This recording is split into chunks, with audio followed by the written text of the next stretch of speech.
คนเลยมาเบิ่งคนสวย อย่าเป็นคนหนุ่มไฟแห้ง เอาจ้าเมื่อดีเมื่อสิ้นแท้ปีนี้เนี่ยบ่เบิ่งบ้านเฮาก็สิเบิ่งผู้ใดเนาะค่ะเนาะเพราะว่ามองนี่ท่วมดูอีหลีท่วมหลายกว่าหมู่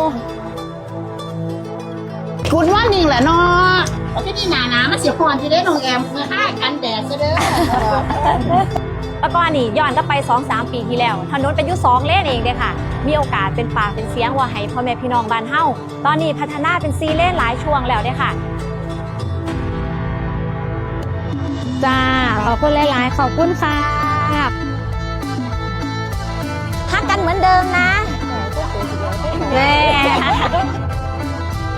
ถ้ามีปัญหาหม่องใดก็ดิฉันก็เข้าไปเว้าให้เบิดค่ะ